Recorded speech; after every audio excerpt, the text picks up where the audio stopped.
Bem-vindo ao programa Bíblia Responde. Para nós uma alegria, sempre um prazer ter você aqui conosco todos os sábados ligadinhos na nossa programação. E hoje nós estamos no 28º programa do programa Bíblia Responde. E você pode entrar em contato conosco e fazer a sua pergunta também e participar. Se você deseja também nos acompanhar, se inscreva no nosso canal. Todos os sábados você recebe aí o programa Bíblia Responde no seu celular.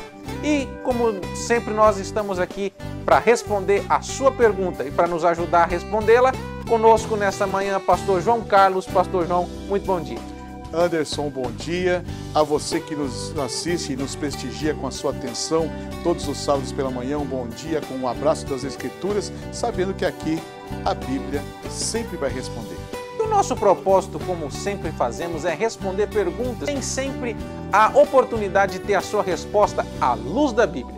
E hoje nós vamos responder duas perguntas que nos foram enviadas. E a primeira pergunta diz o seguinte: o que acontece com a alma de alguém que não aceitou Jesus quando morre?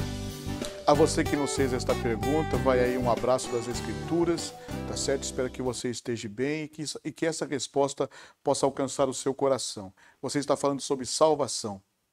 E nós vamos exemplificar esta questão de salvação quando Jesus foi crucificado. Lucas capítulo 23, versículos 39 a 43. Um dos malfeitores crucificados blasfemava contra ele, dizendo: não és tu o Cristo? Salva-te a ti mesmo e a nós também. Respondeu-lhe, porém, o outro, repreendeu-o, dizendo: nem ao menos teme a Deus, estando sob igual sentença? Nós, na verdade, com justiça, porque recebemos o castigo que os nossos atos merecem, mas este nenhum mal fez. E acrescentou: Jesus, lembra-te de mim quando vieres no teu reino. Jesus lhe respondeu: em verdade te digo que hoje estarás comigo no paraíso. Só aqui já dá para se subentender quem foi salvo. Quem reconheceu a sua condição e soube quem é Jesus. Lembra-te de mim quando entrares no teu reino. E Jesus diz assim: hoje mesmo estarás comigo. O outro arrasou a salvação, dizendo assim: se tu és o Cristo, tão poderoso assim, não é? Salva-te e a nós mesmos. Ele não considerou Jesus. Então a sua pergunta é: o que acontece com a alma de alguém que não aceitou a Jesus quando morre? Olhe, esse ladrão certamente não foi para o lugar onde Jesus falou, o paraíso. Ele foi para outro lugar, tá certo? A segunda coisa que eu quero te comentar aqui é na expressão de Jesus. O que Jesus diz concernente à salvação? Esta é a questão do temor. E agora nós vamos ver a questão do crer. João capítulo 3, versículos 16 a 21. Porque Deus amou o mundo de tal maneira que deu o seu Filho unigênito, para que todo aquele que nele crê não pereça, mas tenha vida eterna. Porquanto Deus enviou o seu Filho ao mundo, não para que julgasse o mundo, mas para que o mundo fosse salvo por ele. Quem nele crê não é julgado. O que não crê já está julgado, porquanto não crê no nome do unigênito Filho de Deus. O julgamento é este, que a luz veio ao mundo, e os homens amaram mais as trevas do que a luz, porque as suas obras eram más. Pois todo aquele que pratica o mal aborrece a luz, e não se chega para a luz, a fim de não serem arguidas as suas obras. Quem pratica a verdade aproxima-se da luz, a fim de que as suas obras sejam manifestas, porque feitas são em Deus. Aí está bem respondido e bem claro. Observe, salvação é uma coisa que se alcança em vida. Recebendo Jesus como Salvador. Se você crê, você é salvo. Se você não crê, já está condenado. Já existe uma sentença para você a partir de agora. Não é só a partir do futuro, do estado onde você vai estar. Não, já está condenado porque não crê no unigênito Filho de Deus. O que acontece com a alma de alguém que não aceitou a Jesus quando morre? Se creu, está com Jesus. Se não creu, não está com Jesus.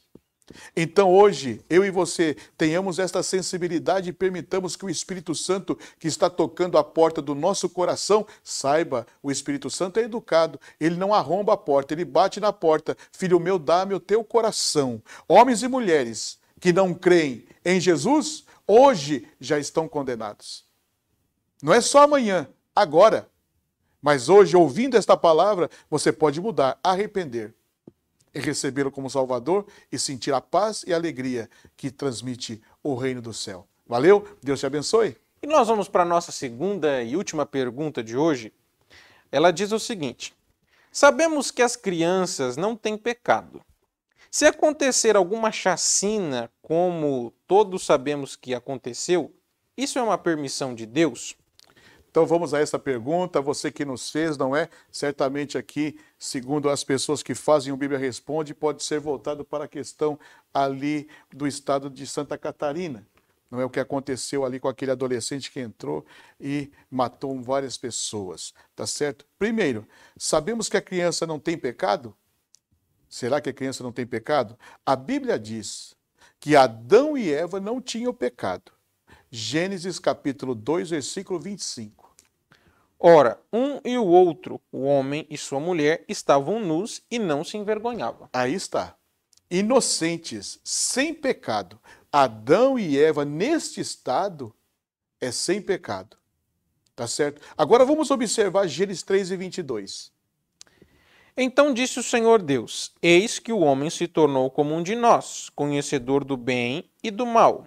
Assim que não estenda a mão e tome também da árvore da vida, e coma e viva eternamente. Então eles passaram a ter consciência do que é bem e o mal. Aqui já está a ação do pecado. Só houve, não é? Adão e Eva que não tinha pecado. Criança tem pecado? Sim.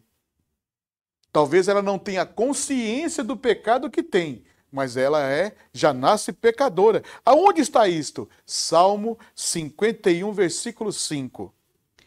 Eu nasci na iniquidade, e em pecado me concebeu minha mãe. Então quer dizer, olha, ele já estava, porque o pecado é uma questão moral. Todos pecaram e destituídos foram da glória de Deus. Romanos 3 e 23, né? Pois todos pecaram e carecem da glória de Deus. Vamos associar isso a Romanos 5, 12. Portanto, assim como por um só homem entrou o pecado no mundo, e pelo pecado a morte, assim também a morte passou a todos os homens, porque todos pecaram. Amém? Então, aqui na sua pergunta, sabemos que a criança não tem pecado? Não, a criança tem pecado. Talvez ela não tenha consciência desse pecado. E aí a sua pergunta vai surgir justamente nisto, né? Ela tendo este pecado, ela foi salva? Agora que está a pergunta. Se elas morreram, elas vão para o céu? A nossa resposta vai se firmar em um versículo no Evangelho de Mateus, capítulo 19, versículos 13 a 15, porque existem segmentos evangélicos que não creem na salvação das crianças. Nós vamos ponderar aqui, tá certo? Pela questão de consciência. E hoje, diante do pecado está muito expansivo, por se multiplicar a iniquidade, tá certo? Não se tem mais uma faixa etária certa de que aquela criança já não tem consciência do que é e do que não é. Isso é muito particular de cada criança, de cada ser. Mas voltando aqui para Mateus capítulo 19, versículo 13 ao versículo 15, vamos ver o que Jesus falou. Trouxeram-lhe então algumas crianças para que lhe impusessem as mãos e orasse. Mas os discípulos os repreendiam. Jesus, porém, disse: deixai os pequeninos, não os embaraceis de vir a mim, porque dos tais é o reino dos céus. E tendo-lhe imposto as mãos, retirou-se dali. Então observe, nessa palavra parece de que das tais é o reino dos céus, as criancinhas. O que podemos entender? É que a idade desta criança, não é? Ele não tem consciência do que é pecado e de pecar. Aí então entra uma ação de misericórdia de Deus. Observe, nós que pregamos o Evangelho, não cremos em um outro estado em que possa haver purificação. Tá certo? Nós não cremos em purgatório e nem no limo infantil. Nós cremos na palavra do Evangelho pura e lata. Jesus diz assim, das tais é o reino do céu. Se ele, sendo pecador, ainda não pecou na questão da consciência, age a ação da misericórdia de Deus. Porque das tais é o reino dos céus. Amém? Fiquemos até aqui, porque é segurança até aqui. Agora saiba, toda criança quando nasce, já nasce pecadora. Ou com pecado. Não tem consciência do pecado. E não tendo consciência do que é, não sofre justiça, não sofre juízo. Porque das tais é o reino dos céus. Deus te abençoe. Eu te espero muitas outras perguntas nas próximas edições. E nós chegamos ao final do nosso programa. Se você tem alguma dúvida, alguma pergunta, entre em contato conosco. Está aparecendo aí na sua tela. Faça a sua pergunta, tire todas as suas dúvidas, porque aqui você pergunta e a Bíblia responde. Deus abençoe. Um forte abraço.